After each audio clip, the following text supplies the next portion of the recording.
সরবরাহ সংকটের কারণে বাজারে ব্রয়লার মুরগি ও সোনালী মুরগির দাম বেড়েছে। কেজিতে প্রায় 15 থেকে 20 টাকা বেড়ে ব্রয়লার মুরগি 190 থেকে 200 টাকা এবং সোনালী মুরগি 280 থেকে 330 টাকায় বিক্রি হচ্ছে। এদিকে কাঁচা বাজারে দেখা গেছে মিশ্র প্রতিক্রিয়া। অন্যান্য সবজির দামে খুব একটা তারতম্য না থাকলেও বেড়েছে কাঁচা মরিচের দাম। ক্রেতারা বলছেন নিত্যপণ্যের দামের সামান্য পরিবর্তনও মাসিক বাজেটে সরাসরি প্রভাব ফেলছে। সরকার নিয়মিত তদারকির মাধ্যমে নিত্যপণ্যের দাম স্বাভাবিক রাখবে বলে প্রত্যাশা তাদের।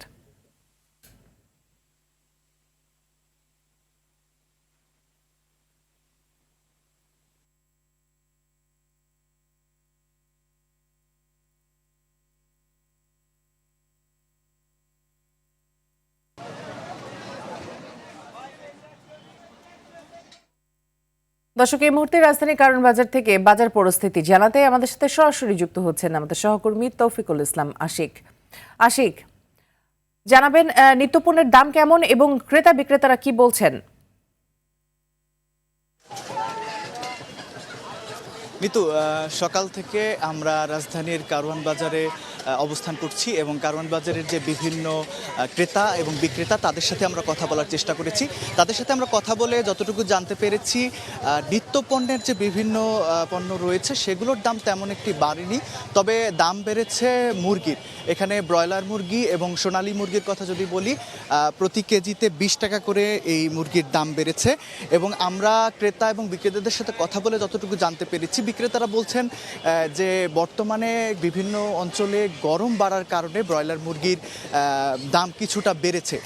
মূলত যারা খামারি রয়েছেন এবং ব্যবসায়িক পর্যায়ে এই বিভিন্ন ধরনের দামটা বেড়েছে এবং দাম বাড়ার মূল কারণ বলছেন যে সরবরাহ কম এবং এই যে গরম বেশি হওয়ার কারণে তারা নতুনভাবে মুরগি যে সেই রাখার একটু নিশ্চয়তা নিচ্ছেন না, তারা এই ঝুঁকিটা নিচ্ছেন না, যেহেতু গরমের কারণে মুরগি অস্বস্তিতে পড়ে এবং অনেক সময় বিভিন্ন ধরনের রোগে আক্রান্ত হয়। এবং আমরা রাজধানীর যে কাঁচা বাজার আছে সেখানে আমরা গিয়ে দেখেছি যে এখন পর্যন্ত নিত্যপণ্যের যে দাম সেগুলো স্বাভাবিক রয়েছে, তবে কাঁচা মরিচের দাম কিছুটা বেড়েছে।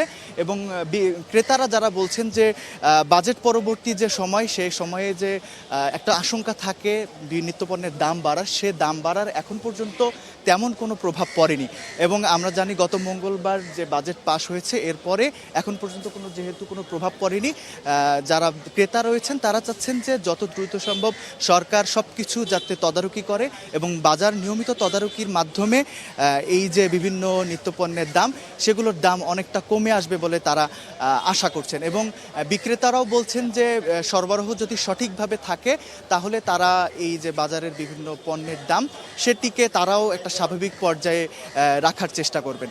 এবং এখন পর্যন্ত আমরা যতটুকু কারণ বাজার ঘুরে দেখতে পেরেছি, বাজারের নিত্যপণ্যের দামে বিক্রেতা এবং ক্রেতা সবার মাঝে একটা স্বস্তি বিরাজ করছে।